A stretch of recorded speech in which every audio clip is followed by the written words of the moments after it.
Velkommen til dette løsningsforslaget om hvordan man deler opp i grupper. I hvor mange forskjellige grupper, på hvor mange forskjellige måter kan du dele opp i hvor mange forskjellige grupper. Oppgaven vi skal løse er som følger. Trekk 5 kort fra en kortstokk. Hva er sannsynligheten for å få tress? Det vil si, du får 3 av kortene har samme tallverdi, og de 2 siste kortene har forskjellige andre tallverdier. Fargene kan være som man vil. Hvordan løser vi denne oppgaven? Vel, først så har vi den generelle antall gunstige delt på antall mulige. Eller la oss si andel gunstige.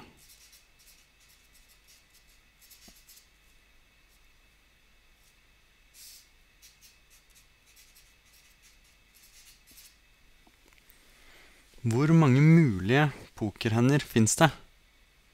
Hvor mange mulige måter kan du trekke 5 kort ut av 52? Det har vi en spesiell måte å skrive på. Det er slik.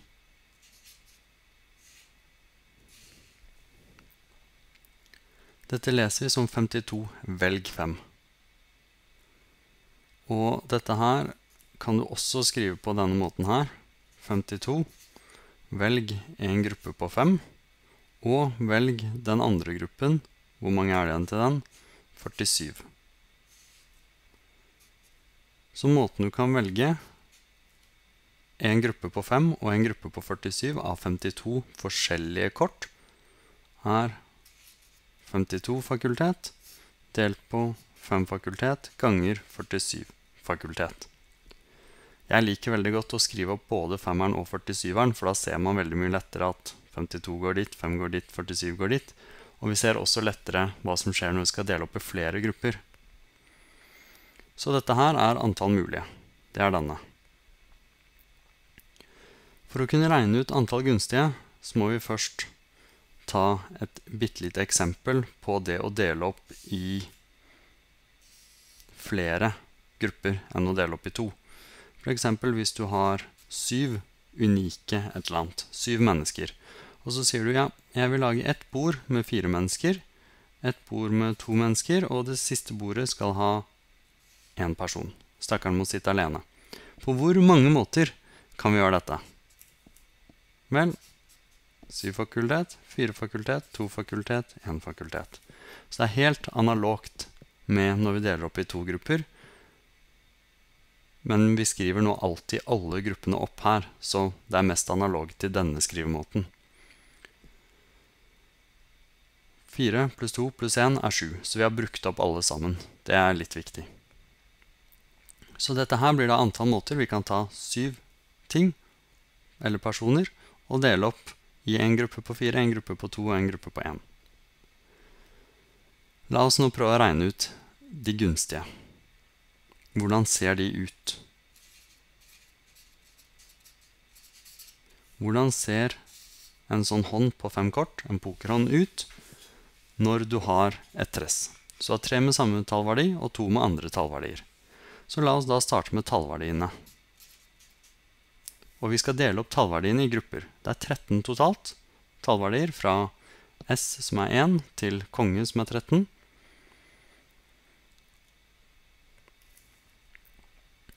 Så vi skal dele opp disse 13 i grupper.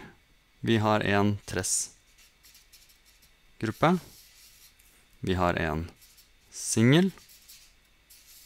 Vi har en til singel. Og i tillegg til det så har vi sånne gjenværende som ikke du ser på hånden din. Så på hånden din ser du en tress med et tallverdi, et singelkort med tallverdi, et singelkort med tallverdi. Og de tallverdiene du ikke ser på hånden, fra telt alle, så må vi ha 10 av dem også. 1, 2, 3, 4, 5, 6, 7, 8, 9, 10. Men noen av disse gruppene her er like, er i samme gruppe. Sånn som disse 10 du ikke har på hånden. Det har jo ikke noe å si rekkefølgen på dem. Så her skal vi bare plukke ut 10 av de 13 og si disse 10 har jeg ikke på hånden. Så for å synliggjøre det, la oss trekke en strek mellom alle boblene, så dette her er en gruppe på 10 stykker som skal sammen trekkes ut. Jeg bryr meg ikke om jeg først trekker ut 2, og så 4, og så 6, eller 6, og så 4, og så 2. Tressen, den kjenner jeg igjen. Så jeg bryr meg om tressen er 2, eller om den er 4, eller hva den er, så den får være alene. Disse to single kortene i tressen min, om det ene single kortet er S, og det andre single kortet er konge, eller motsatt, at det første er konge og det andre er S, det har ikke noe å si. Så disse single hører sammen i en gruppe, fordi de har de samme egenskapene. Så antall måter tallene kan se ut på,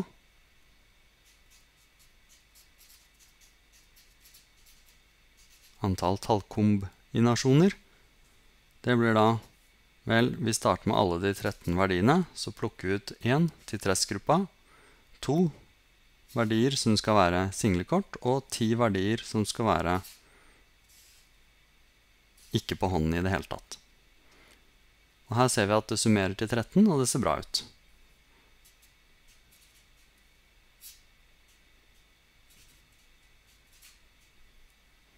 fakultet delt på 1 fakultet, 2 fakultet, 10 fakultet.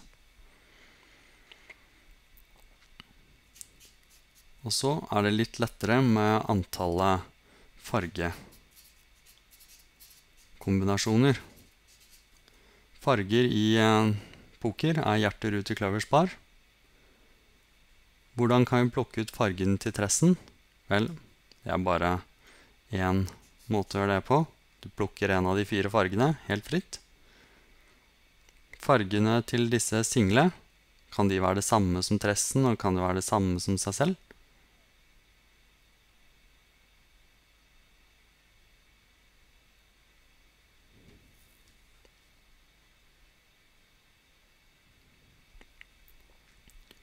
Så må vi tenke oss nøye om.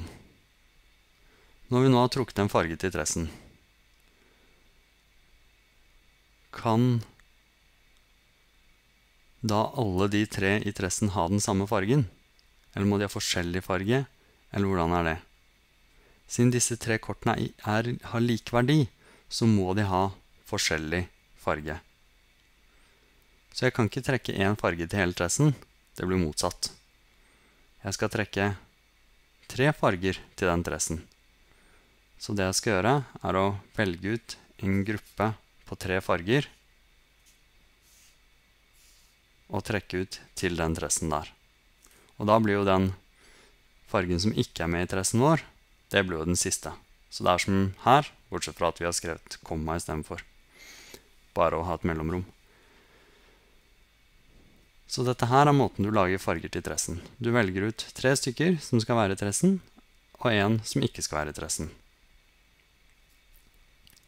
På hvor mange måter kan du lage farger til den første single? Den kan ha hvilken farge den vil. Den kan godt ha en farge som er den samme som en av de i tressen, og kan godt ha en farge som den andre single. For den verdien her er forskjellig fra alle de andre verdiene, så vi risikerer ikke å plutselig bruke opp det samme kortet flere ganger.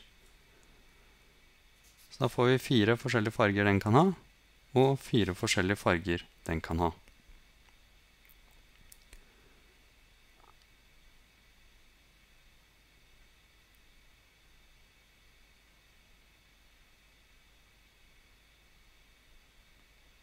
Og hvis vi da skal ha de totale antall kombinasjonene,